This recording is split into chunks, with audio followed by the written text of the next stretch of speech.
Welcome, traveler of forgotten ages. My name is Edric Solen, storyteller of the lost, keeper of echoes, and voice of the shadows history tried to bury. If you crave stories that the textbooks forget, you've found your place. Subscribe and stay close, because what you're about to hear is not just history, it's memory, resurrected. What tribe made even the legendary Roman legions vanish into the trees, never to return? What man, raised by the empire, betrayed it with a war so brutal it echoed in the nightmares of emperors? What forgotten forest swallowed an army whole? The answer lies in ancient Germania, in a place where maps ended and fear began, in a tribe almost erased from memory, the Cherusci, and a warrior named Arminius. This is a story of betrayal, of survival, of silence used as a weapon. Rome taught him the way of the eagle, but he returned as the wolf. The rise of Rome and the edge of the empire. Rome was not born to rule the world. It was carved into it. What began as a scattered village of shepherds along the banks of the Tiber River became, over centuries of conquest, strategy, and ambition, the most formidable empire the ancient world had ever seen. Rome did not rise in a day, nor by accident. It was forged in the fires of constant war, hardened by betrayal, and sharpened with discipline until it became a living machine, one made of blood, stone, and law. By the dawn of the 1st century CE, the Roman Empire stretched from the fog-covered moors of Britannia to the sun-scorched sands of Egypt. The Mediterranean Sea was not merely a body of water anymore. It was Mare Nostrum, our sea. Rome controlled its shores, its harbors, its trade routes, and her legions, those feared instruments of imperial will, marched with the certainty that theirs was a destiny divinely sanctioned. Under Emperor Augustus, Rome entered what it proudly proclaimed to be the Pax Romana, the Roman peace. But this peace was built on the bones of resistance. It was not a peace born of harmony. It was a peace earned by sword, cemented by siege, and enforced by legions who had never tasted defeat. But even the mightiest empire has its limits. To the north, beyond the flowing barrier of the Rhine River, lay a place Rome could neither understand nor tame, a place thick with ancient forests, shifting marshes, and tribal peoples who owed loyalty not to kings or currency, but to their gods, their blood, and their sacred groves. That place was Germania, Rome's machine of conquest. To understand why Germania became Rome's greatest frustration, one must first understand the Roman war machine. Every legion was a marvel of organization. A full legion, some 5,000 to 6,000 men, could build a fortified camp in a matter of hours, march 20 miles in a day, and assemble into deadly formations within minutes. Soldiers were not just warriors. They were also engineers, architects, and laborers. They built roads, bridges, and siege engines as easily as they wheeled. Gladi. And they carried with them more than weapons. They carried ideology. Where Rome marched, temples rose to Jupiter. Markets opened. Latin became law. And resistance was met with crucifixion. To most Roman commanders, conquest was inevitable. Every corner of the world would either become Roman or cease to exist. But to the east of the Rhine, this logic began to fray.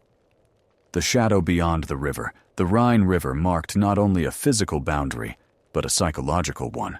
West of it, order, stone cities, Roman law, aqueducts, and taxes. East of it, thick, whispering forests, unmapped terrain, and peoples who lived without borders or bureaucracy. To Roman eyes, Germania was wild, ungovernable, barbaric. Its tribes had no cities, no roads, no written laws. They held no Senate debates or formal elections. They worshipped in groves, sacrificed to spirits, and followed chieftains chosen by merit, not lineage. Roman chroniclers wrote of eerie sounds echoing through Germania's trees, chants in unknown tongues, drums that never ceased, and rituals so strange they were dismissed as savage madness. Yet for all the fear, there was curiosity. Germania was seen as a challenge, a frontier to be civilized, a void to be filled with Roman greatness. But what they mistook for chaos was, in fact, a different kind of order, one that Rome had no framework to understand. Augustus's dream. The Emperor Augustus, builder of empires and self-declared restorer of the Republic, saw Germania as his final frontier. Julius Caesar had claimed Gaul. Mark Antony had ruled the East. Augustus would go further to bring the untamed tribes beyond the Rhine into the imperial fold. And so began Rome's great northern campaign. He dispatched one of his most promising generals, Nero Claudius Drusus, Augustus's stepson. From 12 BCE onward, Drusus led expeditions deep into Germania. He crossed rivers, fought pitched battles, and built roads where there had only been animal tracks. Forts rose, treaties were signed, and Rome believed the tide had turned. But in 9 BCE, on a campaign near the Elbe River, Drusus fell from his horse. The injuries proved fatal. His brother, Tiberius, later emperor himself, took command and continued the mission. And for a time, it appeared that Rome would succeed. By 6 BCE, Rome had pushed as far east as the Weser River. Germanic leaders were being brought to Rome to be educated and civilized. Roads began to weave through the forest. Forts dotted the landscape. Coins were minted. A new province was forming, one that would soon be Roman in name, culture, and law. Or so it seemed. The fatal mistake. Rome's expansion came with arrogance. They believed that civilization was a gift, that all would welcome the benefits of the Roman world. Aqueducts, language, peace, commerce. But Germania did not want Rome's gifts. Its people did not want paved roads. They did not want Roman gods.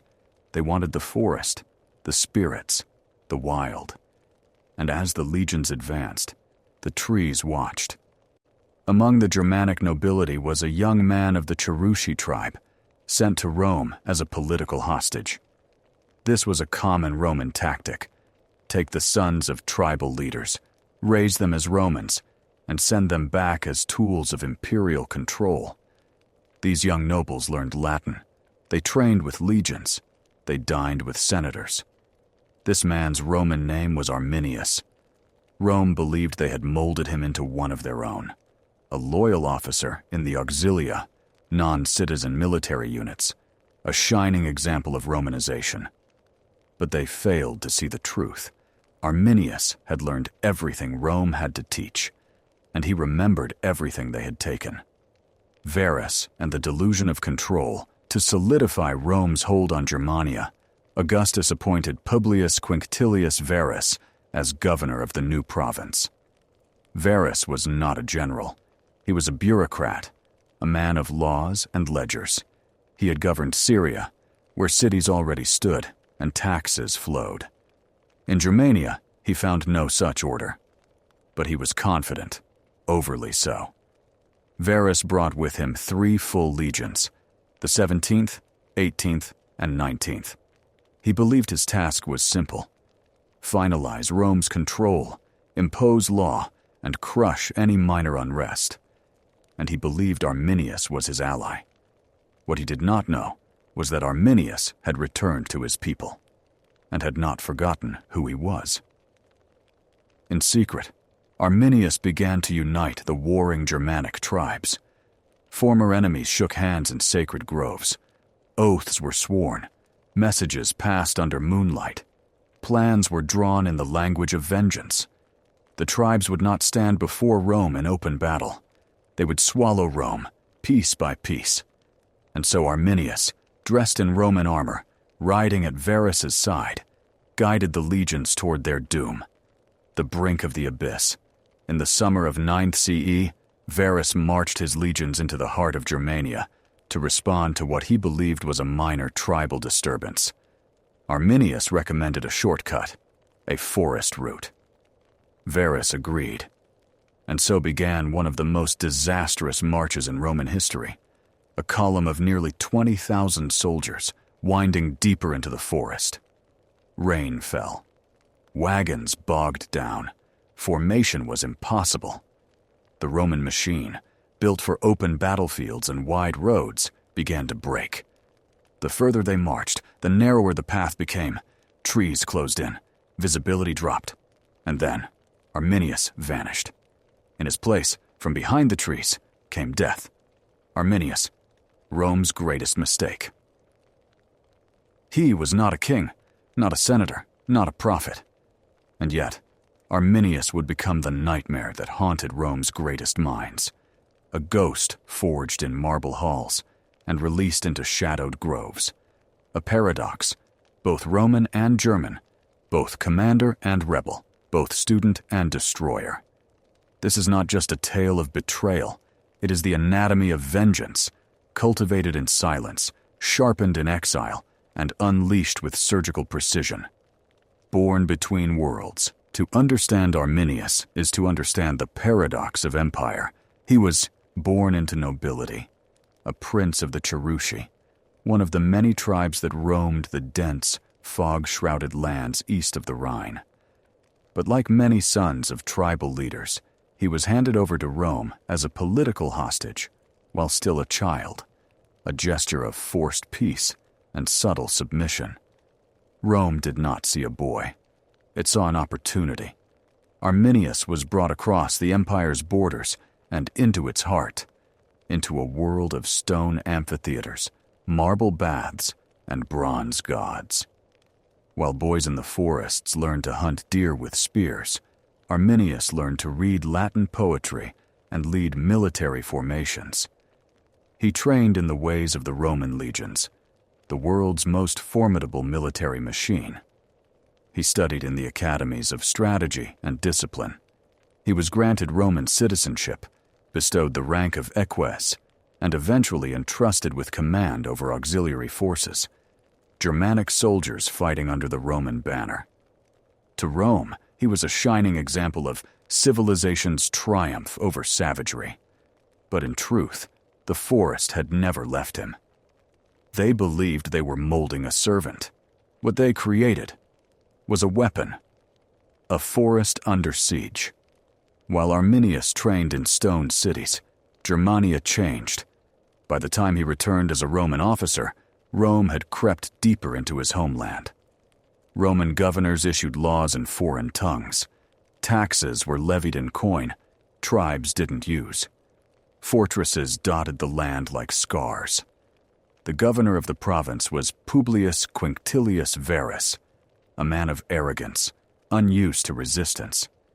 He governed the Germans like they were Romans, never bothering to understand that they were not a people to be ruled, but to be reckoned with. Varus implemented Roman law. He demanded oaths, loyalty, and tribute.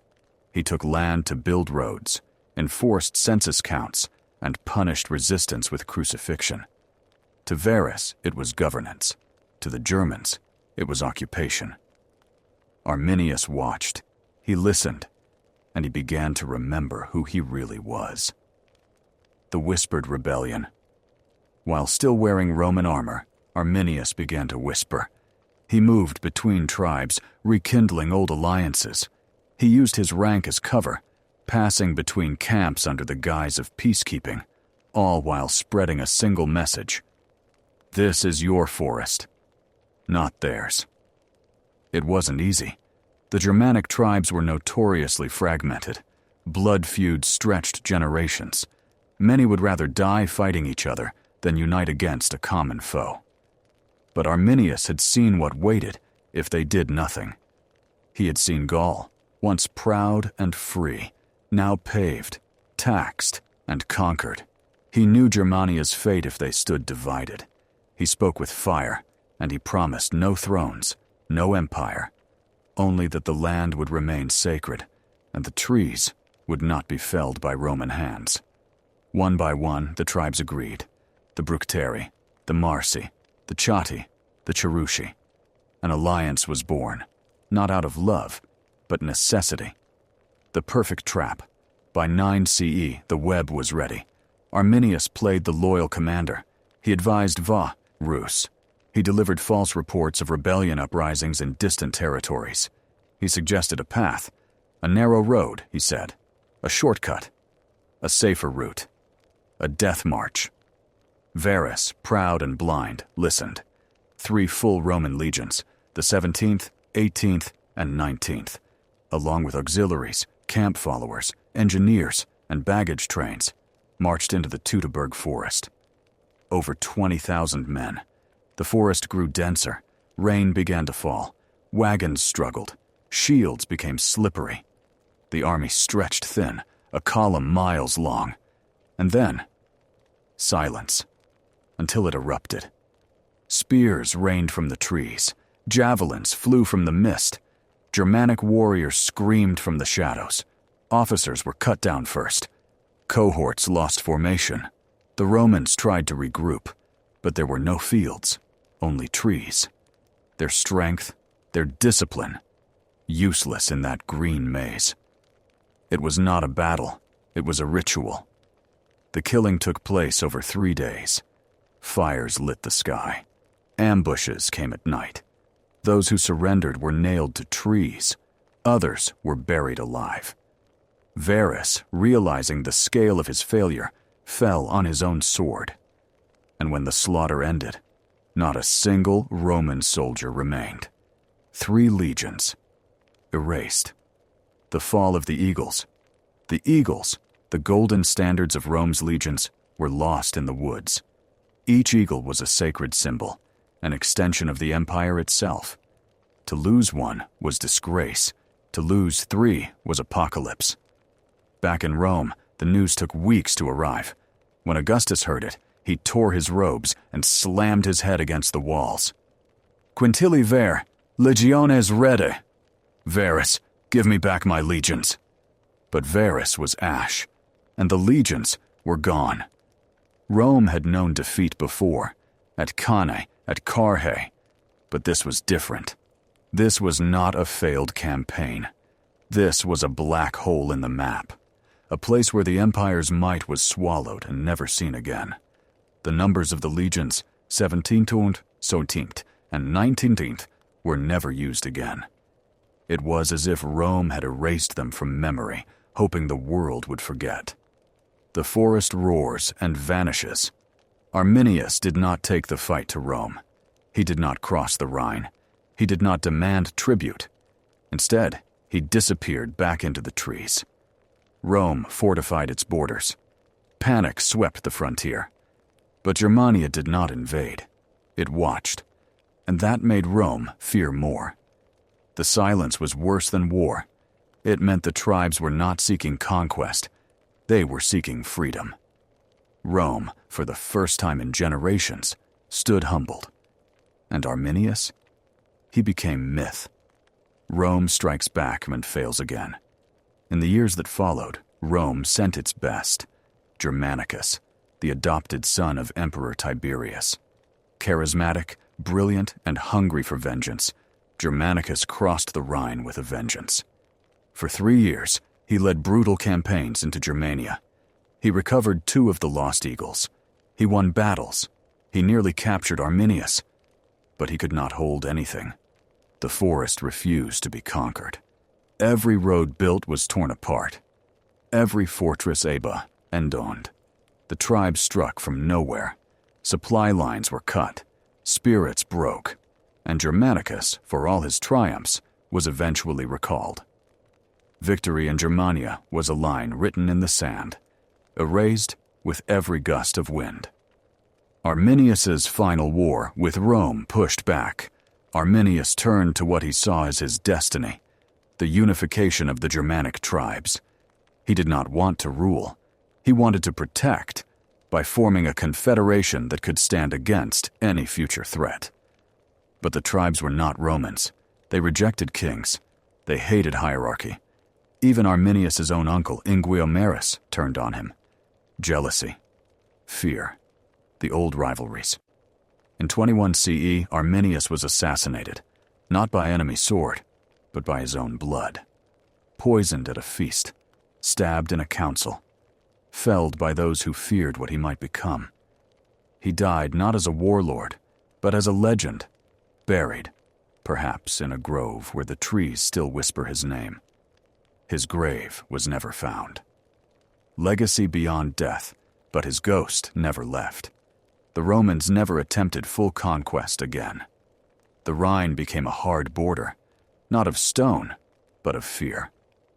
For centuries, soldiers stared across the river into the mist and wondered what waited in the trees. In time, Arminius was forgotten by name, but not by spirit. The idea of him lived on. In medieval tales, he became the Waldkönig, the Forest King. In the 19th century, he was reborn as Hermann, the father of the German nation. Statues were built, songs written, but even before the bronze, his legend was already carved into the roots of the forest. He was Rome's greatest mistake and its greatest teacher. Arminius proved that the empire was not invincible, that no army, no matter how disciplined, could stand against terrain, willpower, and cunning. He used Rome's teachings against it. He turned loyalty into a blade, and when the empire thought it had tamed him, he led it to slaughter. His rebellion wasn't loud. It was patient. He did not rule an empire. He reminded one that it could fall. The War That Changed Everything, narrated by Edric Solen. In the echo of Teutoburg, something fundamental shifted, not just in the balance between Rome and Germania, but in the very meaning of war itself. Before Arminius, war had been about expansion, glory, and honor. It was conducted on open fields, between marching ranks, beneath banners that declared allegiance and intent. But after Teutoburg, war became something else. It became the whisper in the woods, the unseen knife, the silence before the scream. The Teutoburg massacre was not just the worst military defeat in Roman history. It was a mirror shattering the face of an empire that had long seen itself as immortal. The eagle standards did not simply fall into barbarian hands. They sank into the soil, carried away by spirits of vengeance. The forest had swallowed a piece of the Roman soul. But the war was far from over. What followed was a series of campaigns that would redefine Rome's northern policy, change the very structure of its military doctrine, and, perhaps most significantly, cement Arminius as one of the most enigmatic and devastating warriors of the ancient world. A wound in marble. When Germanicus, adopted son of Tiberius and rising star of Roman politics, was appointed to reclaim the north, he inherited more than a military command. He inherited a scar. The wound of Teutoburg was still raw. Statues of Varus had been quietly taken down. The legions lost in the forest had become ghost stories, whispered in the barracks of every frontier camp. But Germanicus was an ordinary general. He was ambitious, charismatic, and determined to avenge what had been lost. More than that, he wanted to restore Rome's image, because an empire that loses its myths is an empire already decaying. He launched a campaign into Germania in 14 CE, just after the death of Augustus. His objective was threefold: reassert Roman presence beyond the Rhine, punish the tribes who had participated in the ambush, kill or capture Arminius. He brought with him an army of over 30,000 men, legionaries, auxiliaries, engineers, scouts, and cavalry units from across the empire. But more than his soldiers, he carried with him a deeper weapon: resolve. Germanicus wasn't interested in negotiation. He was coming for blood. The ghosts of Teutoburg, the first target of Germanicus's fury, was the Marsi tribe, one of the original co-conspirators with the Cherusci. Germanicus struck their villages at night, during sacred festivals, when the warriors were unarmed and dancing in celebration. The slaughter was complete. Thousands died in the flames. Shrines were torn down. Sacred groves were cut and burned. It was vengeance of the most brutal kind. From there, the Roman army advanced deeper. Germanicus's scribes recorded victories. Skirmishes won, captives taken, cities razed. But the tribes never met him in open battle. They vanished into the woods. What Germanicus soon discovered was that the terrain itself was fighting him. Supply lines were harassed. Food was scarce. The rain turned roads to mud. Rivers flooded. The very earth seemed to resist Roman advance. Then came the discovery of the battlefield. Teutoburg. Germanicus, in his second year of campaigns, ordered an expedition to find the site of the Varus disaster. What they found horrified them. Skulls nailed to trees, rusted weapons still embedded in the bones. Roman armor scattered like leaves, horses twisted in death poses, jaws agape. Swords bent into unnatural shapes. Skeletons still standing in formation, trapped by roots and moss. It wasn't a battlefield. It was a shrine, a monument to humiliation. Germanicus wept. His officers conducted rites for the dead. Legionaries burned offerings to Mars and muttered prayers they hadn't spoken since childhood. They had not entered a battlefield. They had entered a graveyard of pride. Arminius strikes again. While Germanicus marched east, Arminius was not idle. He knew the Romans would return, and he prepared accordingly. But this time, he would not rely solely on surprise. The forest had taught him well, but now he needed something else: endurance. He forged new alliances.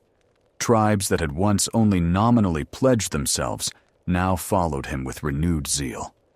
Even rivals grudgingly accepted his leadership, knowing that unity, however temporary, was the only way to counter Roman might.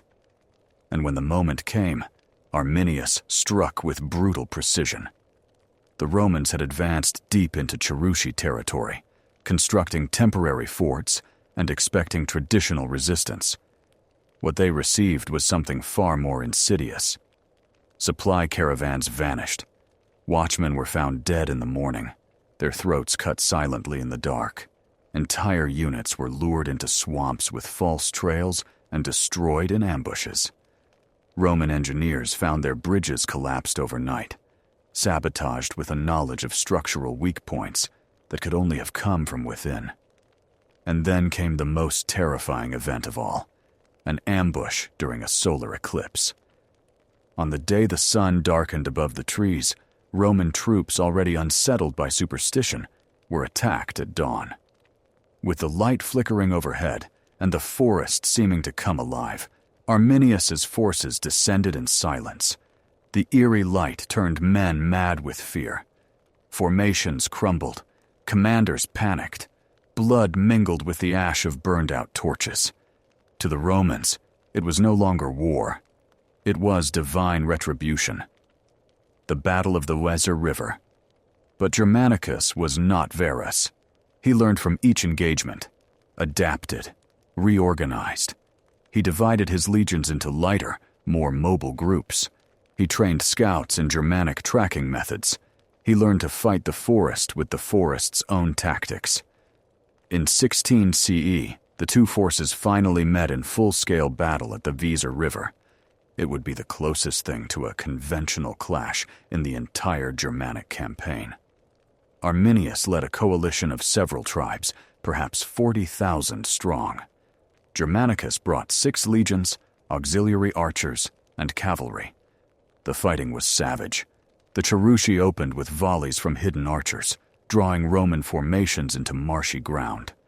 But Germanicus had anticipated this. He countered with cavalry flanks and deployed engineers to create temporary platforms for maneuvering. The battle raged for hours. Bodies piled in the mud. Shields shattered. Orders were drowned by war cries in Latin and Old Germanic.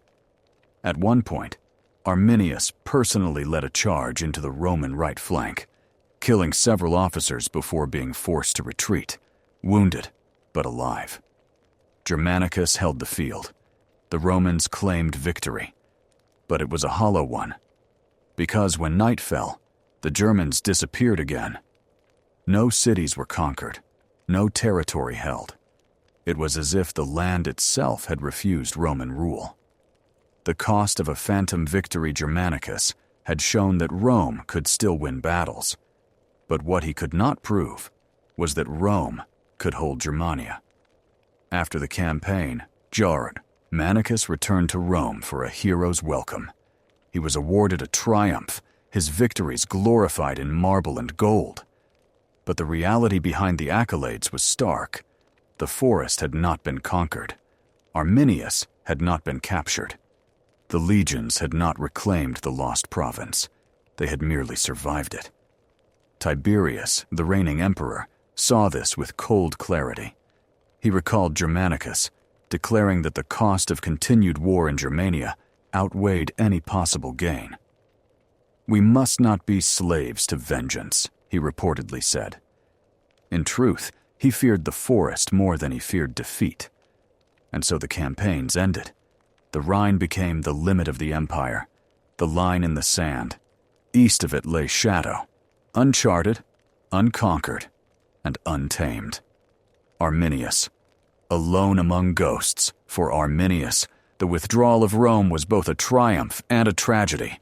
He had defeated the most powerful empire the world had ever known, forced it back, humiliated it. But in doing so, he had unified tribes that were never meant to remain united. Without a common enemy, the coalition fractured. Old rivalries re-emerged. The Chatti despised the Bructeri. The Cherusci fell into internal strife. Arminius, once hailed as savior, was now accused of overreach. He refused to become a king, knowing how deeply his people loathed monarchy. But his influence made him a target. He became the man too powerful to ignore and too dangerous to follow.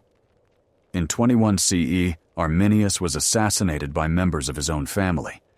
The man who had unmade an empire died not in battle, but in betrayal. No monument was raised. No empire followed. His body vanished into the forest he had defended. And yet, the forest remembered. Echoes in the trees. In the centuries that followed, Germania remained beyond Roman control. The legions stood at the Rhine, staring across the river into trees that whispered of Teutoburg. Statues of Arminius, later known as Hermann, would not rise for nearly 2 millennia. But among the people of the forest, the story endured. Fathers told sons, elders told children. The man who rode beside the eagle and returned as the wolf. Rome wrote its history in marble. The forest carved its memories into bark, blood, and bone. And long after the roads of empire crumbled, the woods still stood. The forest never forgets. Shadows beyond the Rhine. Rome brought fire. The forest replied with silence. And when the flames died, the trees still stood. Rome withdraws, but the war never ends after the campaigns of Germanicus ended, and the Rhine was declared the official boundary of the empire. A strange peace fell across the northern frontier. Not a peace born of treaties or diplomacy, but of exhaustion, dread, and deep mutual memory. To the Roman Senate, the message was clear. Germania could not be held. The land offered no cities, no centralized government, no economy to tax, and no predictable warfare. And so, they built walls instead of roads. They garrisoned forts instead of planting towns. The dream of a row, Man Germania, was dead. But while Rome may have abandoned the idea of conquest, the tribes of the forest had not abandoned the idea of resistance. In fact, they perfected it. Because what Rome never truly understood, and what Arminius had always known, was that resistance is not just an act, it is a way of life. For the Cherusci and their neighbors, the withdrawal of Rome did not mark the end of an age. It marked the beginning of a new one, where the memory of fire was passed down like a spear, and every rustle of wind through the trees whispered a lesson. Never forget what they did. 2. Life on the edge. The Roman frontier, known as the Limes Germanicus, stretched for over 500 kilometers. A massive network of wooden watchtowers, stone walls, earthen mounds, and heavily patrolled roads. From the North Sea to the Danube, this boundary was where empire met wilderness, and nowhere else in the Roman world was the tension so constant. Every Roman soldier stationed there carried not just weapons, but ghost stories. Stories of Teutoburg, of vanished patrols, of eerie sounds in the mist, of the name Arminius, spoken like a curse that still lingered in the roots. To serve on the Rhine was not a ticket to glory. It was a slow death of the soul. Legionaries built shrines to forest gods they didn't believe in. They left offerings at strange trees. And despite Rome's law and logic, they feared something older, something they couldn't conquer, only endure. The Rhine did not separate empire from barbarians. It separated belief from memory. Behind that line, life thrived in contradiction. Roman merchants traded with Germanic tribes while soldiers sharpened swords. Tribes offered gifts of amber and fur while secretly training their young in ambush tactics. Peace by day, preparation by night. The forest taught duality, to speak with one tongue and fight with the other. 3. The children of the wolf. Though Arminius had been murdered, his legend did not die. Instead, it multiplied. Children who never saw his face grew up pretending to be him. Stories were carved into bone, whispered in the dark, sung across snow-covered valleys. In some tales, Arminius was no longer a man, but a spirit, a shapeshifter who would return when the forest needed him most. To Rome, he had been a rebel, a traitor, an anomaly. But to his people, he became more than memory. He became myth.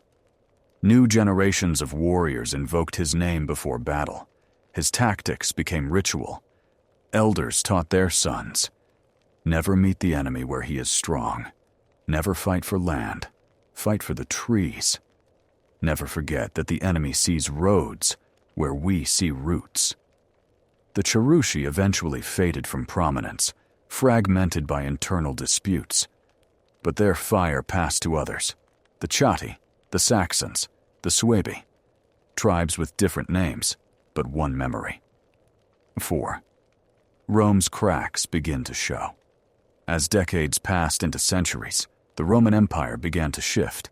Civil wars, political corruption, overextended bourgeoisie, it all began to chip away at what had once been the most organized machine of power the world had ever seen.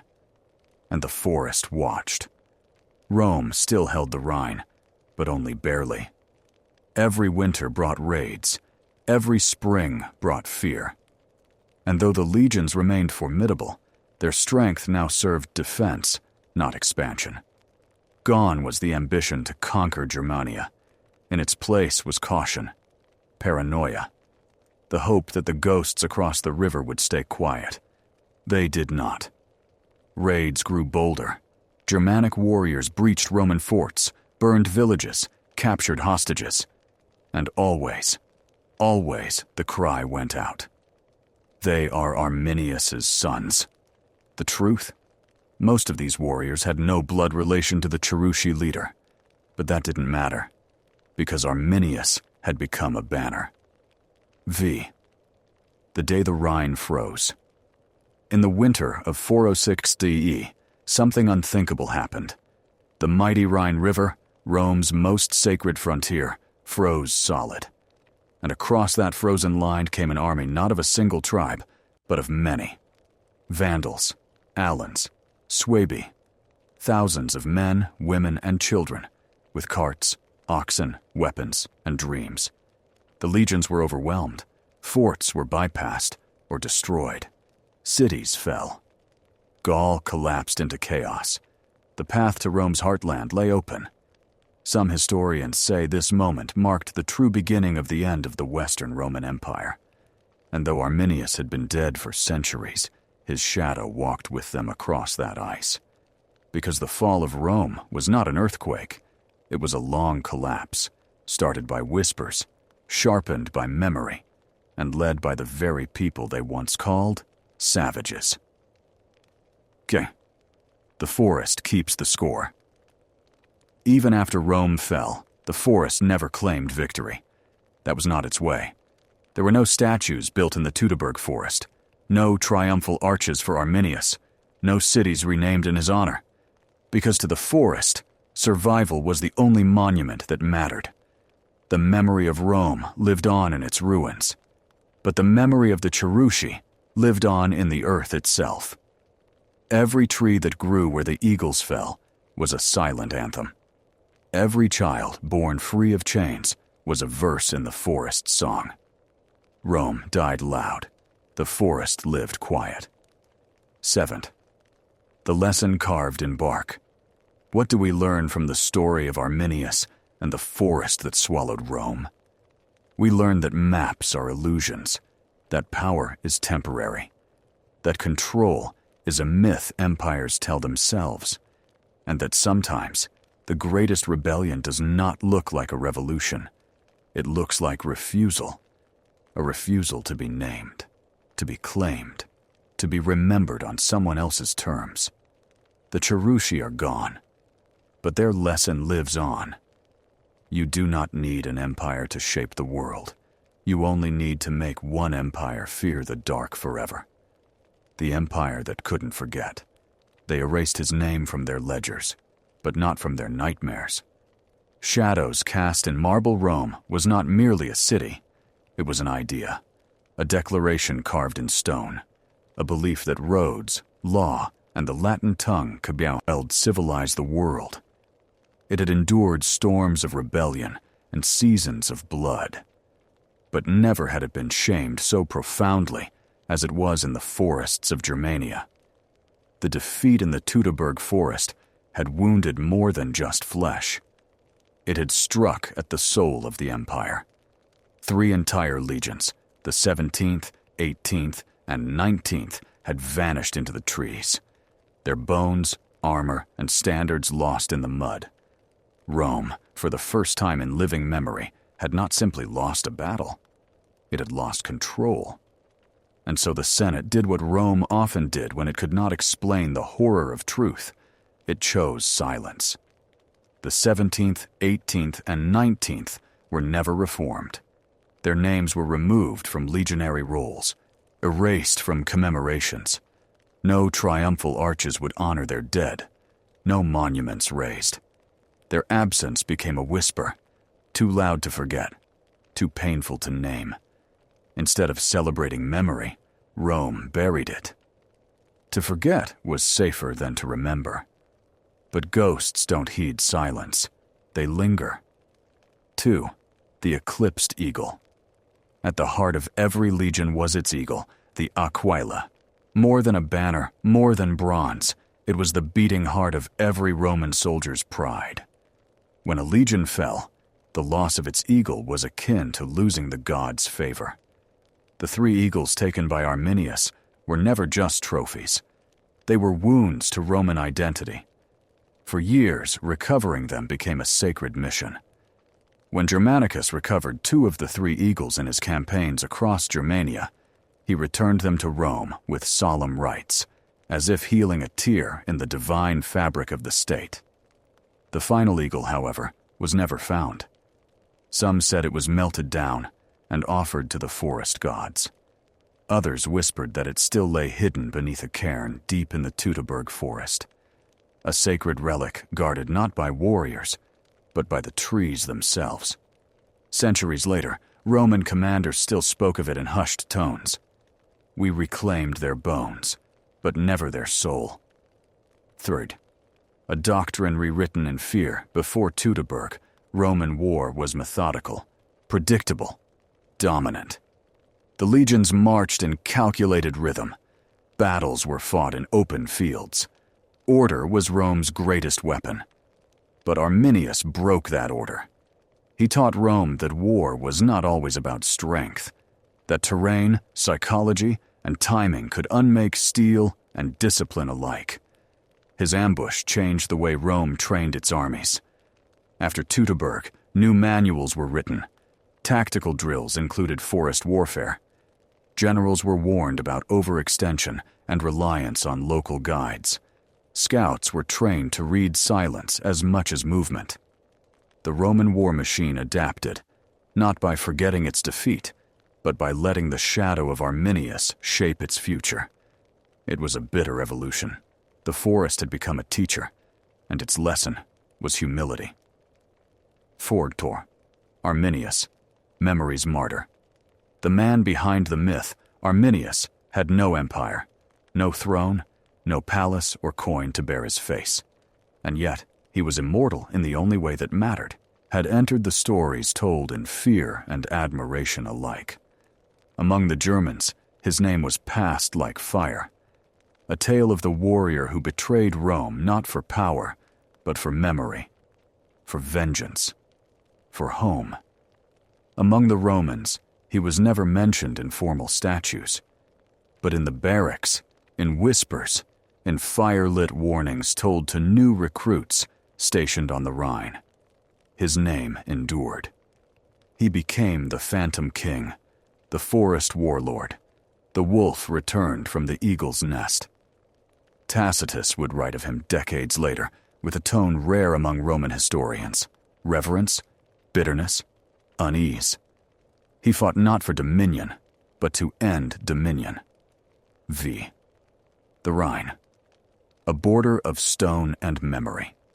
Before the massacre, the Rhine River had been little more than a military checkpoint, a crossing, a frontier for expansion.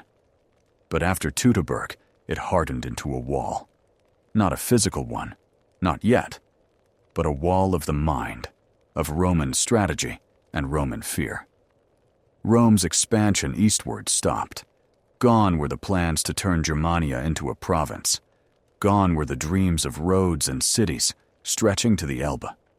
Instead, the Rhine became a line of defense, of containment, not conquest. Forts sprang up along its banks, Mogontiacum, Vetera, Argentoratum, each a bastion of watchfulness. But these were not launch pads for imperial dreams. They were guard posts. Rome no longer dared enter the forest. The frontier had become Rome's haunted edge. They called it the limes, a line in the soil and in the soul. Night watches along the Rhine grew longer, patrols grew larger, and still they feared what lay beyond. Some soldiers said they heard music in the trees at night, flutes and chants in a language long dead. Others swore they saw flickers of torchlight deep in the woods, always just out of reach. The forest, once a destination for conquest, was now a cathedral of dread. Generations raised in the shadow. What Rome tried to forget, Germania remembered. The Cherusci, though later fractured, gave birth to something greater, a tradition of resistance. Their victory lit a torch that other tribes carried. The Chatti, Marcomanni, Suebi, Lombards, Saxons, all drank from the same spring. They invoked the memory of Arminius, whether by name or by spirit. They would not bow. They would not forget. Children grew up pretending to be Arminius, ambushing invisible legions from behind hay bales and tree trunks. Elders recited the story, not as history, but as prophecy. If the eagle returns, let the wolf rise again. Rome's later dealings with the Germanic peoples were always shadowed by this memory. Even emperors who sought peace knew they did so, not from power, but necessity. And the Germanic tribes? They waited. They watched. And they remembered. 7th.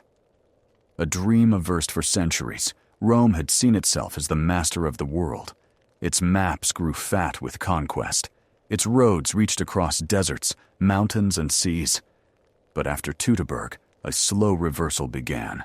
The empire still conquer. Edda and Dacia, in Britain, in parts of the east. But something had cracked. Something had dimmed. Its ambitions, once boundless, now had edges. The forests of Germania had imposed a limit on a limitless empire. Rome had stretched its hand too far, and the forest bit it clean off. In time, the roles reversed. The Roman Empire began its long decline, and the tribes, once dismissed as savages, grew in power. They organized, migrated, militarized. Some learned from Rome, others raided it. But all bore the mark of the forest's first great defiance.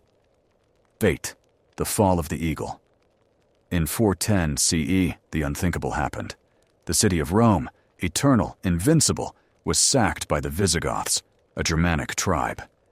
Led by Alaric, they poured through the weakened western provinces, demanding land, gold, and honor. When denied, they took everything by force. For the first time in 800 years, the capital had fallen. The empire, once ruler of the known world, was now an open wound. Within decades, the Western Roman Empire would collapse entirely. And who struck the final blow? Not another empire. Not Persia. Not Carthage. Not Macedon. But the descendants of those tribes who had once walked with Arminius, who had carried spears under ancient trees, who had whispered stories of a man who betrayed an empire and lived to see it bleed. The wolf who shamed the eagle had set the forest ablaze. 9. An empire forgotten, a ghost remembered. After the fall, statues of emperors crumbled. Roman gods were abandoned. Baths went cold. Roads cracked. The world that had once been mapped by law and legion was consumed by chaos. But the forest endured. The Romans had tried to erase their defeat, but memory outlived empire. In Germania, Arminius, or Hermann as he came to be called, lived on in songs and legends. He became the Waldkönig, the forest king, a protector of the land, a symbol of what it meant to fight for freedom. When medieval knights rode into battle, some bore symbols that traced their lineage to him. When monks wrote of the ancient past, they told of a warrior who had humbled Caesar's heirs. And when nations began to rise in the ashes of empire, they looked to the forest for identity.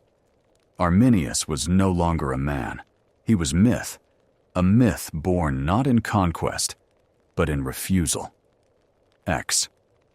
The silence of victory. Rome's greatest defeat wasn't just measured in lost lives or eagles. It was measured in silence. No Senate speeches marked the tragedy. No temple offerings were made in public. And yet, Teutoburg lived in every hesitation, in every conservative decision made by emperors who followed. It haunted military doctrines. It lingered in the pause before any new campaign. It was the whisper beneath every oath taken by soldiers posted to the Rhine. Remember the forest. Remember the silence. Rome had fallen, but it had not learned. Empires would rise after it, all with maps, dreams, and legions of their own. Some would march east into unfamiliar lands. Some would build walls and to weirs. But all would face their own Teutoburgs, their own forests, their own ghosts. The forest endures. To this day, the Teutoburg Forest still stands. The exact site of the ambush remains debated, hidden among the shadows of ancient groves and misted hills. No marble monuments stand within. But the trees remember. Visitors speak of a stillness there, a heaviness, as if something waits just beyond the leaves, as if the very roots whisper to each other of battles long past. There are no coins bearing the face of Arminius, no empire of his name, and yet his victory lives on, because it proved what few had ever believed, that even the most unstoppable machine can break, that even the greatest empire can bleed, that the sword is not the final word. Tunin, Final reflections, the wolf's warning. They raised him with Roman law, trained him in Roman war, gave him Roman rank, and in doing so, they gave the forest a sword. Arminius did not conquer Rome. He did not rule the world. He did not live to see his dream of a united Germania. But he did change history. By resisting when no one else believed it was possible. By fighting not with brute force, but with insight, with knowledge, with timing. He betrayed the greatest power of his age, because it had already betrayed him. And in doing so, he became the one thing Rome could not defeat. A story, a silence, a shadow on the map they could never erase. Twilight of the wolf, betrayal in the blood. You can drive the eagle from your land, but can you drive envy from your brother's heart? Aye. After victory, the forest grows quieter. The year was 16 CE. Arminius, victorious and wounded, stood on sacred ground, not a battlefield, but beneath the towering birch trees of the Weser Valley. The Romans had retreated, their ambitions shattered, their forts abandoned, their eagles broken. He had done what no man had accomplished in centuries. He had stopped the Roman Empire. But there were no parades, no crowns, no feasts, only silence. For though the eagle was gone, the wolf remained surrounded, not by enemies, but by cousins, with sharp smiles and shallow loyalty. The Cherusci, like all Germanic tribes, were a people bound more by oath than by structure. They had no senate, no single ruler, no written law. What united them was fear, and that fear had now passed. The wolf who leads the hunt is respected, but once the prey is gone, the pack starts watching him instead. 2. A vision too vast. Arminius did not want to be a king, or so he claimed. He dreamed of a confederation, a bond of tribes, strong enough to resist any empire, free to keep their lands, gods, and ways. A Germania where no tribe knelt, yet all stood together, not under one man, but under one cause. But in the smoke-filled mead halls, such dreams sounded like ambition. To the tribal elders, Arminius, polished in Roman armor, trained in Roman speech, looked too much like the very empire he had broken. He had learned strategy, law, even diplome, AC and Latin. And worst of all, he believed in unifying people who had lived for centuries by independence and rivalry. He had worn the eagle's feathers too long. Now the wolves saw him as something else. 3. Envy among kin. The seeds of betrayal were watered not by enemies, but by family.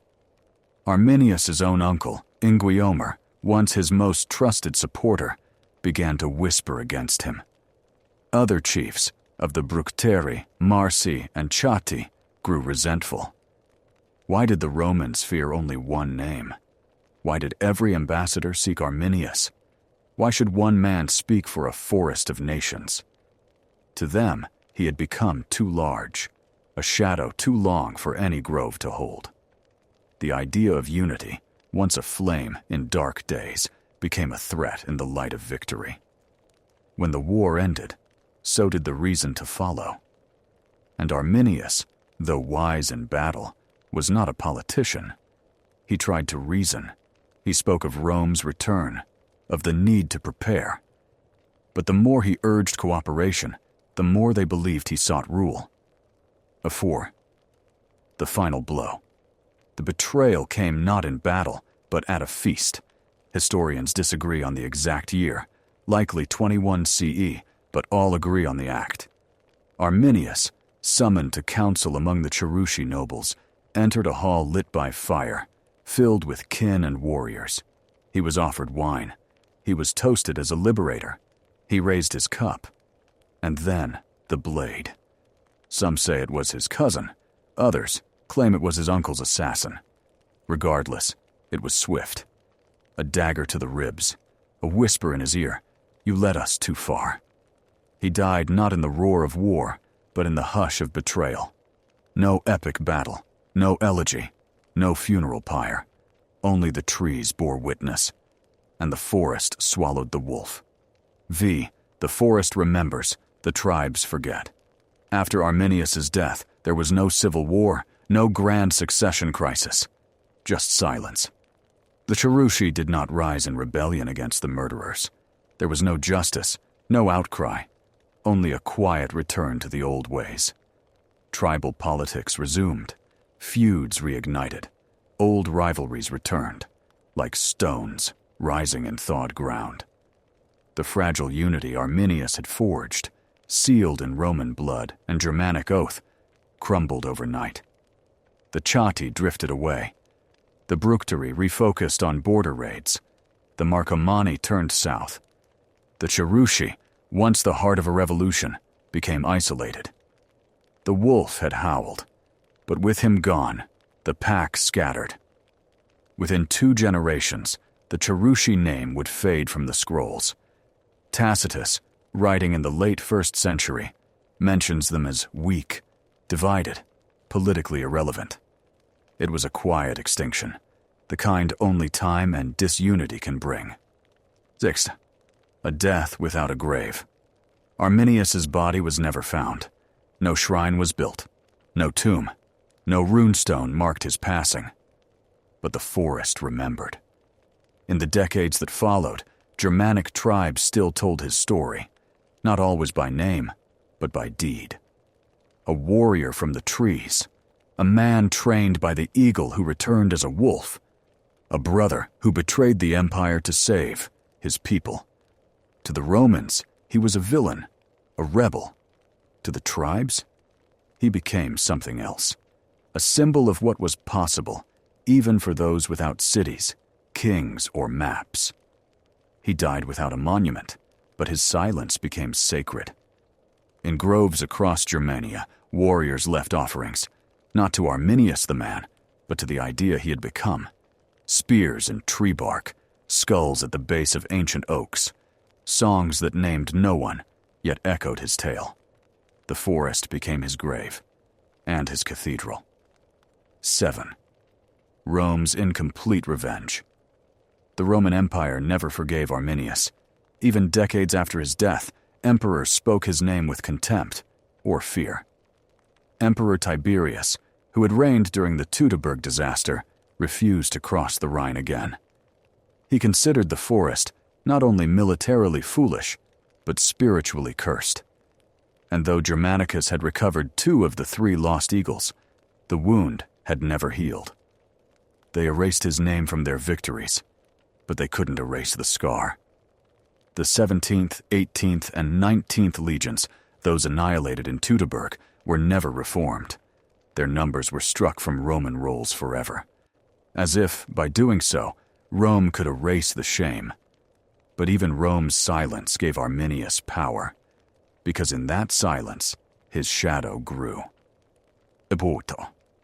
The wolf in the mist. By the 2nd century, Arminius was no longer mentioned in political documents. But in the minds of the frontier legions, he lived on, not as a man, but as a specter. Roman soldiers stationed along the Rhine told tales of a shadowy rider seen deep in the trees, mounted on a black horse, clad in stolen legionary armor, face hidden beneath a wolf's skull. Some said it was Arminius's ghost. Others believed it was the forest itself, wearing his image. New recruits were warned, never speak the wolf's name aloud.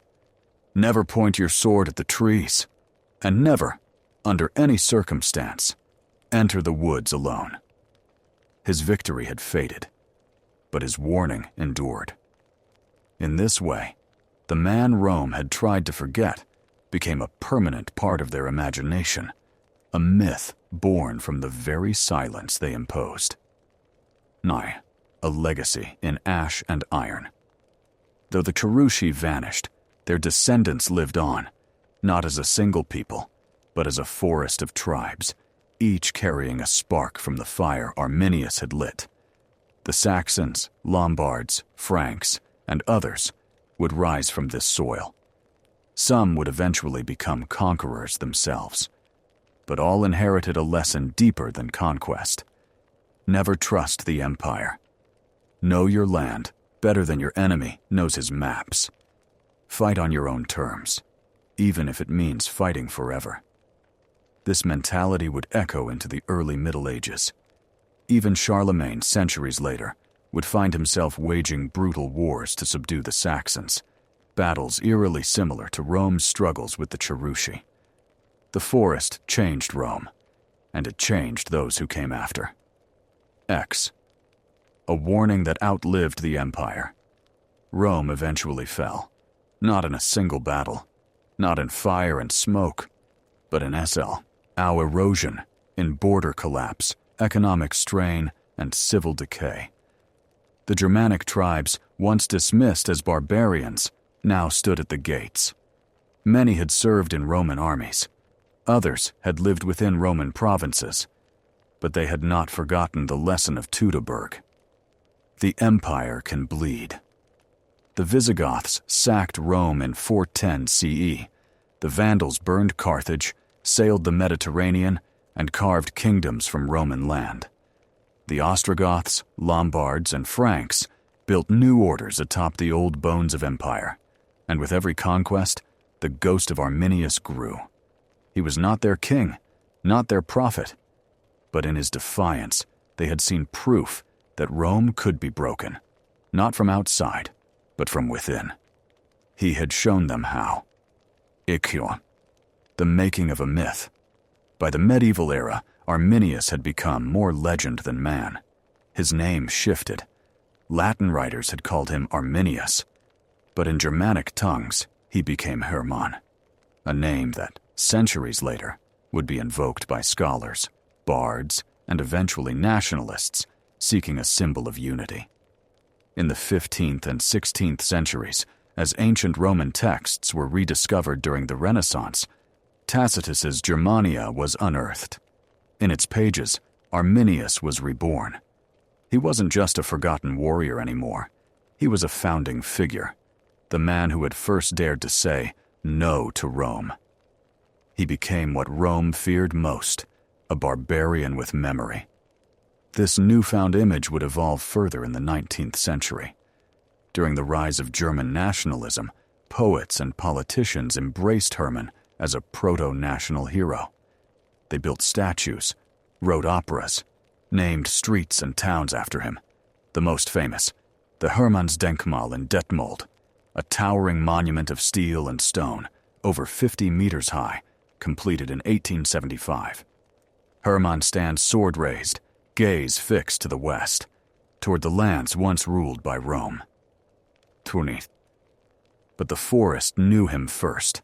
Despite all the monuments, despite all the myths and appropriations, the truth of Arminius, the truth whispered in the leaves, was simpler. He was not a nationalist. He did not fight for flags or future nations. He fought for his kin, for the forest, for the right to live outside empire. He had no need to be remembered, because the trees never forgot.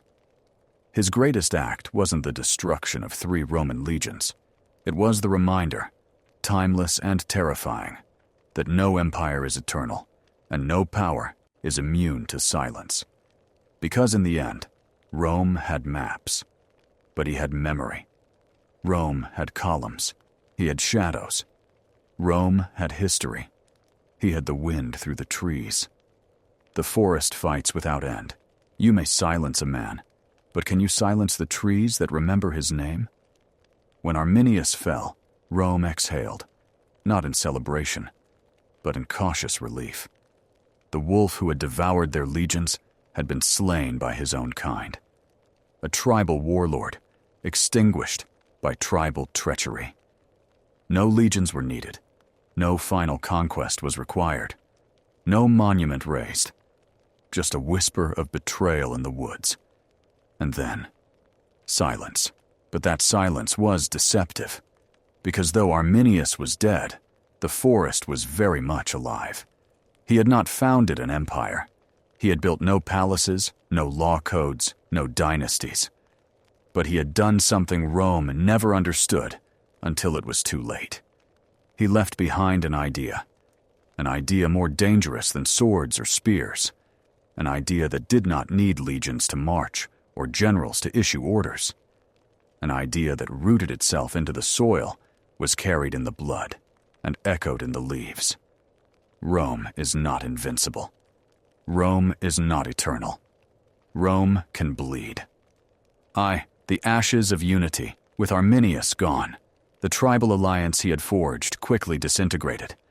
The Cherusci, once the vanguard of resistance, collapsed into petty squabbles. Their neighbors moved on, returning to old feuds, settling old debts. But something fundamental had changed beneath the surface. Something Rome failed to notice. The Germans had tasted victory, not by chance, not by trickery, but by knowing their enemy better than the enemy knew them. The forest had been their ally, the trees, their shield. And Arminius, trained in the art of Roman warfare, had shown them where the empire's armor cracked. They didn't forget him. They became him. And so the Germans did not unify. They evolved. Each tribe absorbed lessons from the past. Each leader remembered that courage, when married to cunning, could shake even an empire.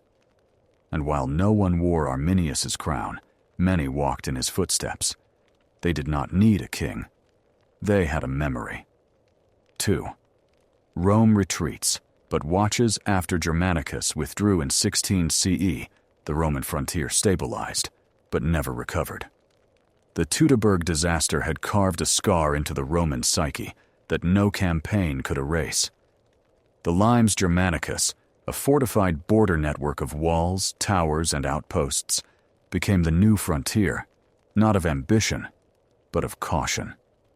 Legions were stationed at Mogontiacum, Mainz, Vetera, Xanten, and Argentoratum, Strasbourg, not to launch new conquests, but to watch the woods. The Rhine River, once a crossing point for expansion, became a line of fear. Roman generals no longer spoke of annexing Germania. They spoke of holding it back.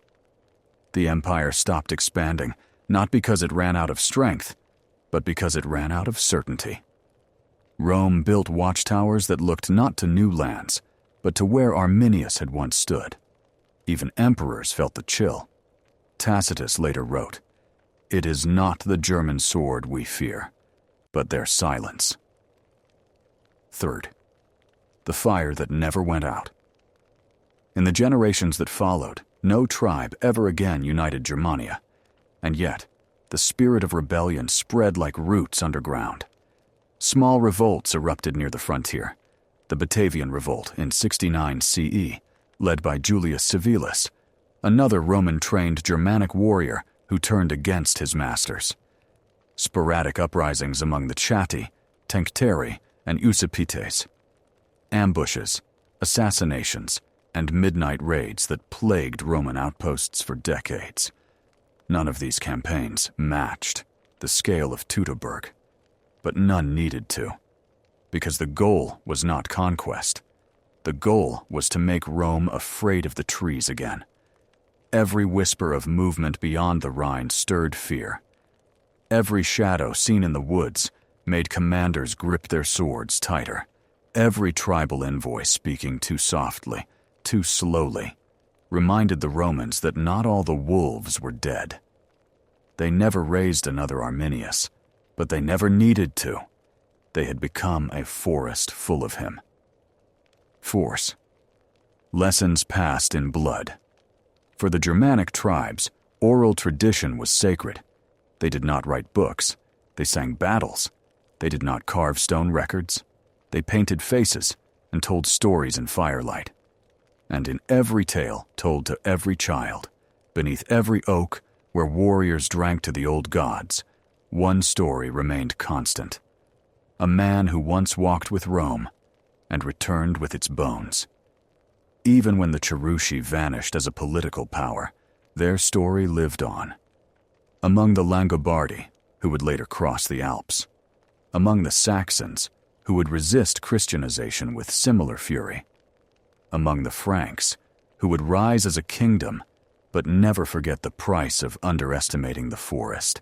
each carried the seed of resistance, not as a national identity that was still centuries away, but as a cultural instinct. Do not kneel. Do not trust the eagle. And when the trees whisper, listen. The children of the forest strike back centuries past. Rome changed. Emperors rose and fell. Christianity spread. Pagan temples crumbled. And still, the Rhine frontier remained. Quiet, fortified, and filled with dread. But across that river, in lands Rome had never claimed, the tribes had been changing too. Some adopted Roman tools. Some traded with Roman merchants. Others, like the Franks, Goths, and Alemanni, built new tribal confederations. Larger, stronger, more mobile than ever. But all of them remembered Teutoburg. They remembered the way Rome had bled. They remembered that the empire, for all its stone roads and steel discipline, had once been broken by mud, fog, and rage. And now, they saw an opportunity. Rome was no longer growing. It was rotting from within. The emperors grew paranoid. The borders stretched thin. Civil wars drained resources. Plague swept through cities. Corruption grew like mold across the Senate. And the tribes, once mocked as uncivilized, began to gather. Arminius had taught them how to break a legion. Now they came to break an empire. 6. The Rhine shatters. The year was 406 CE. It was winter. The Rhine had frozen solid.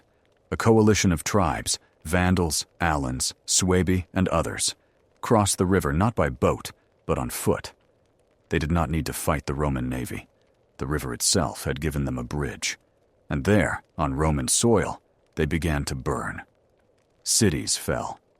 Villas were plundered. Roman roads were stained with blood and ash. The limes Germanicus, once Rome's great shield, collapsed in weeks. This was not a raid. It was an unraveling. Rome, which had once believed itself the master of the world, now struggled to protect its own borders from people it had long dismissed as savages. But they were no longer savages. They were descendants of resistance. Each torch carried by a Vandal had a memory. Each sword, raised by a Frank, had a story. Each battle cry from a Gothic warlord echoed a single ancient truth. The forest remembers. 7. The death of the empire. Rome staggered toward its grave like a giant in denial. In 410 CE, the Visigoths, under Alaric, sacked the Eternal City. For the first time in 800 years, Rome, once the center of the known world, had been violated. It was not the Cherusci who did it, but their lesson lived in the hands of those who did. The final blow came in 476 CE, when the Western Roman Empire officially collapsed. The last emperor, Romulus Augustulus, was deposed. The eagle fell. There was no grand battle, no final speech, just a whisper of failure. And while the Eastern Empire in Constantinople would endure for centuries more, the West belonged to the forest now. Arminius had not needed to conquer Rome. He only needed to wound it deep enough that its own decay would finish the job. Voigt, the spirit that could not be broken. In time, the names of tribes would shift. Goths would become Visigoths and Ostrogoths. Franks would build cathedrals and wear crowns. Lombards would settle Italy. Saxons would sail to Britain. But the spirit of the forest, that fierce resistance to empire, that devotion to kin, that understanding of terrain and silence, never disappeared. In every revolt against imperial power, in every rebellion against foreign rule, in every whisper of freedom shouted from the margins, the legacy of Arminius and the lesson of the Cherusci burned like an ember under the ashes of history. They were not the first to defy empire, but they taught us how to survive it. Legacy of the wolf, Arminius and the roots of rebellion. Some men leave monuments, others leave sparks. Arminius left neither palaces nor dynasties. No empire rose with his name carved into its banners. No silver coin bore his face. And yet, long after Rome crumbled, long after the Cherusci faded into the dirt and memory, his shadow continued to walk through history. His name was spoken not in the polished halls of universities, but in whispers, by rebels, by storytellers, by those who stood against impossible odds. He was a man made of myth and memory, a warrior who refused to kneel, a student of empire who turned teacher to resistance. And in time, he became more than mortal. He became the root of rebellion itself. A ghost in the forest. After the fall of Rome, the forest grew quiet, but never still. The tribes that once stood beside Arminius evolved. They moved south, west, and east. They built kingdoms, converted to Christianity, became dukes, bishops, even emperors in their own right. But in the deep groves, in the isolated valleys of the Germanic lands, the memory of the forest's greatest son remained alive, not as historical fact, but as ancestral legend. He became a creature of lore, not simply a warrior, but a forest spirit, a protector, a wolf in human form. To Rome, he was a traitor. To the forest, he was prophecy. Peasants in the Middle Ages spoke of a leader who would one day return from the woods when tyranny rose again. They did not call him Arminius. That name had faded. But they spoke of a man called Hermann, the wild king, the forest knight, the one who had defied the empire and vanished like a dream. This was no accident. It was the result of oral memory, a tradition stronger in its way than stone. 2. Rediscovered in fire and steel. For centuries, the Roman sources that mentioned Arminius, Tacitus, Cassius Dio, Velleius Paterculus were forgotten in dusty libraries. Latin faded. Empires changed hands. But in the 16th century, a spark reignited. European scholars, caught in the wave of humanist rediscovery, uncovered the works of Tacitus once more. And buried within his annals, they found something remarkable. Arminius was beyond doubt the liberator of Germany. Tacitus. This single sentence electrified historians. It was as if the ghost had returned, wearing his own name again. Now, at a time when Germany was not yet a nation, but a patchwork of rival duchies, kingdoms, and cities, Arminius became a symbol of what could be. Not a mere rebel, not just a warlord, but a national forefather. 3rd, Hermann the hero. Birth of a national myth. By the 18th and 19th centuries, Europe was reshaping itself. The French Revolution had redrawn the idea of what a people could demand. Napoleon had marched through German lands and redrawn maps. And in this era of conflict and rising nationalism, the Germans, still fractured, still yearning for unity, found their ancient ghost once more. They no longer called him Arminius. They called him Hermann, a Germanic name for a Germanic icon, a symbol not only of resistance, but of national pride, defiance, and potential unity. Writers, poets, and historians began to exalt him. He appeared in operas, in ballads, in textbooks. And in 1875, after the unification of Germany under Otto von Bismarck, the ultimate tribute was unveiled. The Hermannsdenkmal, the Hermann Monument.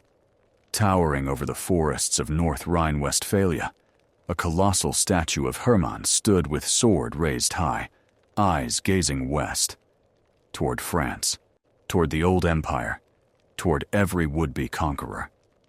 He had become the bronze guardian of the forest, not a man, but a memory forged in iron. 4. A legacy not without shadows. But myth, like power, is a dangerous tool. In the 20th century, as nationalism turned darker and Europe fell into war, Arminius, Hermann, was once again invoked. This time by fascists, by those who twisted history to justify hatred and supremacy. They pointed to his stand against Rome as racial defiance. They turned his legend into ideology, but they misunderstood him. Arminius did no fight for domination. He fought for freedom. He did not raise walls. He destroyed them. He did not conquer. He defended. He was not a nationalist. He was a guardian. And so, while his memory was misused by some, it was reclaimed by others. In post-war Germany, Arminius was reinterpreted again, not as a warrior of blood and soil, but as a symbol of grassroots defiance, of anti-imperial courage, of a man who resisted the most powerful system of his age, not with armies, but with insight. He broke the empire because he understood it. He resisted because he remembered who he was. V roots beyond the Rhine. But Arminius's legacy did not stay in Germany. He became a silent mentor to all who resist imperial power. A kindred spirit to Boudica, the Celtic queen who led a revolt in Britannia, Vercingetorix, the Gaul who stood against Caesar Tupac Amaru, the Incan who fought Spanish rule the Maroons, who defied slavery in the Caribbean, the Afghan tribes, who outlasted empire after empire. His name may not appear in all their stories, but his shadow is there, in every guerrilla ambush, in every defiant retreat, in every refusal to submit to the boot of power. They do not quote him, but they speak his language. 6. The pagan hero in a Christian world. As Christianity swept through Europe, many pagan stories were buried or rewritten. Forest spirits became demons. Old gods became cautionary tales. But Arminius somehow endured. He was not a god, nor a devil. He was a man, but a man so deeply woven into the spirit of the trees and rivers that even the church couldn't entirely erase him. In some regions, Christian monks included him in their chronicles, not as a mythic figure, but as a cautionary one. A wild soul who defied Rome and died a pagan's death. But among the people, he became something else entirely. In folk Catholicism, particularly in isolated German-speaking villages, stories of the Forest King, or Waldkönig, persisted. He was not worshipped, but remembered, invoked in times of invasion, called upon in secret prayers when foreign rulers taxed too hard or soldiers passed through. He became a protector of the old ways, a spirit who dwelled in sacred groves the church dared not consecrate. The priests brought the cross, but the peasants still left offerings in the woods. 7. The wolf returns in every age. The beauty and danger of a symbol like Arminius is that he belongs to no one. He is not owned by a tribe, a state, or a religion. He is a reflection, and reflections can change depending on who looks into them. In the Peasants' War of the 16th century, German farmers rising against lords and bishops invoked Arminius as a common man who had defied the elite. During the Napoleonic Wars, German rebels whispered of Hermann in the same breath as liberty and revenge. In World War II, both resistance fighters and authoritarian propagandists tried to claim him. One group saw a liberator, the other a banner of heritage and might. Both be wrong, and both were right in part. Arminius became what each generation needed him to be. But beneath all interpretations, one truth endured. He was never fighting to dominate. He was always fighting to preserve freedom, identity, the soul of the forest. Even in the Cold War, Arminius was used. West Germany, wary of Soviet domination, reclaimed Hermann as a national unifier, a voice from pre-Roman history that stood for sovereignty. And in the East, despite state atheism, some secret dissidents passed along copies of Tacitus, sharing the story of the man who had stood against an empire built on control and surveillance. In every time of oppression, someone remembers the forest. Bite. Beyond borders, Arminius, and the psychology of resistance. More than a myth, Arminius has become a case study, not only in history, but in military strategy, psychology, and political theory. Modern military academies teach the Battle of Teutoburg as a masterclass in terrain exploitation, psychological warfare, insider, betrayal, strategic deception, morale collapse. But political theorists also study him, because Arminius understood something far beyond the sword. He knew how empires think. He knew Rome's pride was its weakness. He knew its maps were lies. He knew that if you could make an empire bleed, the wound would fester from within. Arminius teaches a symmetry, that the weaker, when cunning and united, can outwit the stronger. Today, his legacy is invoked in guerrilla warfare doctrines, leadership seminars, even corporate disruption models. His defiance is a psychological template, a proof of concept that even systems built to last forever can be undone by those they underestimate. You don't need to destroy the machine. You only need to jam the right gear. 9. Hermann in modern culture. Arminius continues to appear in fiction, film, and video games, but often in fragmented form. In fantasy stories, he's reborn as the warrior from the woods, the exiled prince, the traitor-turned-hero. In films and historical dramas, his story is told with varying degrees of truth, sometimes stripped of its nuance, sometimes glowing with unintended poetry. In music, his spirit breathes through black metal and neo-folk, genres that revere the ancient, the primal, the forest-born. In video games like Total War, Rome de Secu, and Age of Empires, players can command Arminius and relive the ambush of the legions. But even as a digital avatar, his story evokes something older, the thrill of breaking the unbreakable. He is also part of academic revival. Modern historians debate, was he a freedom fighter, a power-hungry opportunist, a tragic figure undone by politics? And perhaps the answer is yes, all of them. Because Arminius, like every real hero, is not a myth of perfection. He is a mirror of choice. He fought because he could not live any other way. X. The roots of the rebellion still grow across the world today. People fight for self-determination. From indigenous oops defending their forests, to whistleblowers exposing systemic abuse, to communities resisting foreign exploitation, to those who simply refuse to disappear.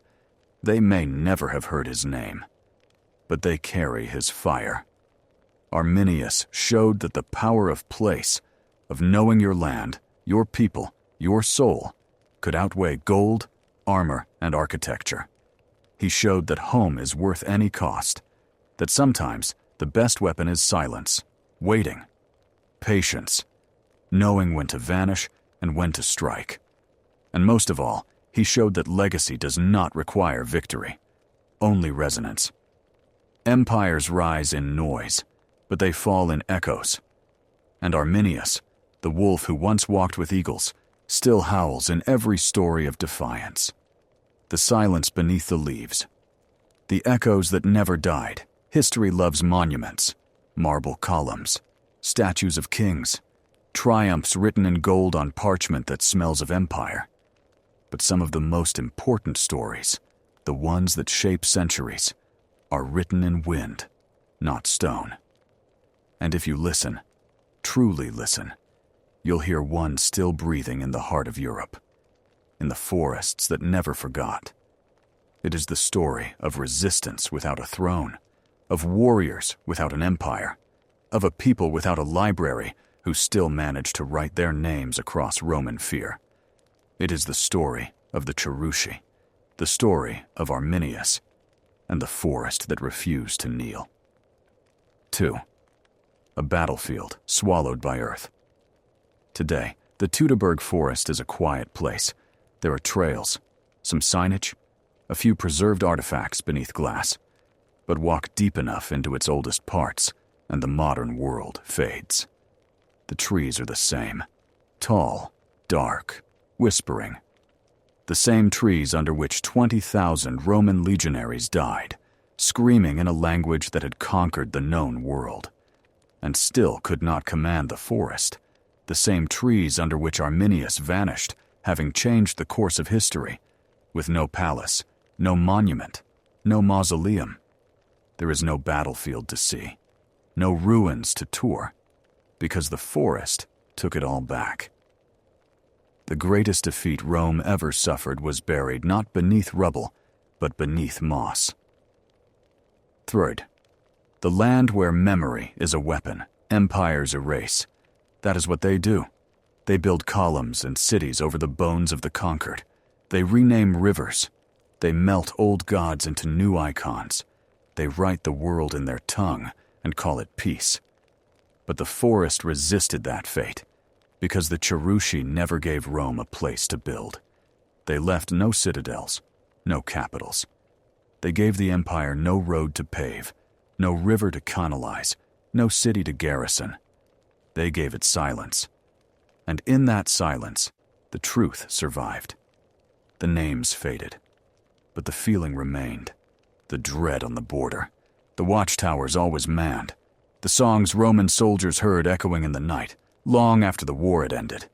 It was the forest saying, "We are still here." 4. Arminius, memory over marble. What empire builds in stone, the forest builds in memory. Arminius's grave is lost, perhaps buried beneath a hill no archaeologist has yet touched, or in a grove too sacred to disturb. And maybe that's fitting, because Arminius was never meant to be looked at. He was meant to be remembered, not as a man who ruled, but as a man who resisted. A warrior who chose identity over reward, who walked into the heart of the machine and turned its gears against it. He died without a crown, but planted an idea that no sword could silence. V. The final victory. Rome was never conquered in Germania. The Cherusci didn't march on the Senate. Arminius didn't sack cities. There were no slaves returned, no imperial treasure hauled back to the forest. And yet, the Western Roman Empire fell, not to a rival empire, but to the descendants of those forests, Visigoths, Vandals, Franks. Tribes Rome had once called barbarians, now reshaping the very map that had tried to erase them. In the end, Arminius's real victory was not military, it was philosophical. He proved that empire, any empire, has limits, that conquest can be delayed, that roads can be broken, that even gods, if they bleed, can be questioned, and that the silence of a people who choose not to be ruled is sometimes the loudest answer of all. 6. For those still in the woods, we live in a world of satellites, algorithms, borders, and passwords, a world where control comes in new forms, but the desire to dominate remains ancient. And so Arminius speaks again. To every people resisting cultural erasure, to every village watching pipelines dig through sacred ground, to every rebel who knows the map was not made for them, to every voice drowned in the noise of empire, he whispers, "You don't have to win to change the world. You only have to endure." The forest was not a place, it was a truth, and it still grows. 7. The story without an ending. Some stories wrap up in glory, others in tragedy. But the story of Arminius and the Cherusci has no neat ending, because the silence beneath the leaves has not stopped. It waits, it listens, it teaches. It reminds us that not every victory wears a crown, not every rebellion is recorded in stone, and not every people who disappear are truly gone. Some become roots, and roots, though hidden, are what hold the world together. They taught him the way of the eagle, but he returned as the wolf. 8. Epilogue, the last footstep. If you ever find yourself in northern Germany, walking beneath trees older than your country, stop. Listen, there are no ruins, no palace, no walls. But if you close your eyes, you might hear the sound of iron on mud, the whisper of leather sandals lost in the dark, the echo of a scream cut short by a spear you never saw. And beneath all of it, the silence. The same silence that made an empire kneel, not to power, not to numbers, but to a people who vanished into the leaves and left behind a legend. 9. The empire's ghosts. And after the fall of the Western Empire in 476 CE, the ghost of Rome wandered the world. Byzantine emperors still claimed the legacy. Holy Roman emperors centuries later still borrowed the name. Statues were raised, coins minted, flags flown. But across the Rhine, the forest never forgot. In the lands once called Germania, no emperor's crown ever truly held sway. These were places of mist and independence, where loyalty was owed to kin, not kings, where stories were passed by firelight, not carved into triumphal arches. And those stories, they still remembered Teutoburg. Empires may forget their defeats, but the land does not. The Roman psyche, once shaped by conquest, was reshaped by caution. Centuries later, even when medieval empires rose and forged new alliances, the old fear of the forest remained. It had become part of Europe's cultural DNA, a boundary not just of territory, but of memory. X. When the trees speak again, history, it turns out, is not always a straight line. Sometimes it loops. The story of Arminius disappeared from popular history for over 1,000 years. But like all buried roots, it sprouted again when the time was right. In the 16th century, scholars rediscovered Tacitus, and with him, the tale of a forgotten warlord who had defied an empire. In the 19th century, German nationalism embraced Arminius, now called Hermann, as a symbol of defiance and native pride. Monuments were raised, plays were written. The Cheruscan prince became a founding father of German identity. In 1875, the Hermannsdenkmal statue was unveiled, a 173-foot tall warrior, sword raised to the sky, eyes cast westward, toward France, toward Rome, toward memory. But even in stone, he does not roar. He watches. Still, Arminius's story isn't just Germany's.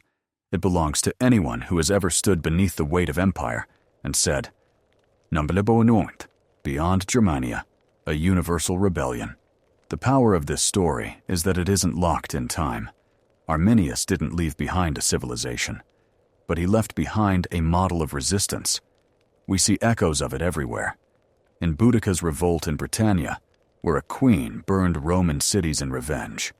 In the Zulu tactics of Shaka, using terrain and misdirection against British guns. In the Maroon uprisings of the Caribbean, where escaped slaves vanished into mountains and fought guerrilla wars against colonial empires. In the Afghan tribes who resisted the armies of Britain, Russia, and America, not with tanks, but with knowledge of the land. Empires study maps, but rebels study the land. Arminius reminds us that geography is a weapon when wielded with knowledge, that silence can unnerve armies, that memory can outlast artillery, and that the wild, when respected, can become a kingdom without walls. 20. The whisper beneath all stories. Why does this tale still resonate? Because it isn't about conquest, it's about limits. Rome represents control, the idea that the world can be measured, mapped, ruled. Arminius represents the opposite, the reality that some places will not yield, some pales will not convert, some ideas cannot be domesticated. It's a reminder that beneath every map is a myth, and some myths bite back. Every empire meets its forest, and perhaps more importantly, it's about humility.